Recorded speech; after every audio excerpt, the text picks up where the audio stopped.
त्यांनी षडयंत्राने साजिश केली. हे स्ट्रेट इलेक्शन नव्हतंच, हे लोकशाहीचं इलेक्शन नव्हतं, ही तत्वाची लढाई नव्हतीच. तरी तुम्ही लढला, तरी तुम्ही टिकला, त्याबद्दल तुमचे मनापासून आभार मानते. काल आमची CWC झाली आणि CWC मध्ये पहिला प्रश्न, पहिले जे राहुल गांधीजी म्हणाले, कारण का CWC मध्ये आम्ही सगळे होतो, ती हायेस्ट डिसिजन मेकिंग बॉडी असते काँग्रेस पक्षाची.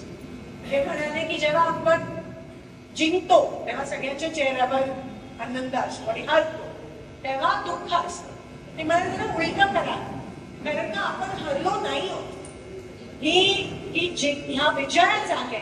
आणि मोदींचा चेहरा बघा तुम्ही, महाराष्ट्र जिंकले पण त्यांच्या चेहऱ्यावर आनंद नाहीये, कारण का त्यांना माहिती आहे की ते मागच्या दशकाने येऊन EVM मॅनिप्युलेट करून ते आज त्या ठिकाणी 133चा झेंडा आहे. ते त्यांच्या BJPच्या कोणाच्याही चेहऱ्यावर आनंद नाहीये. तुम्ही ऑब्झर्व करा, अजूनही त्यांच्या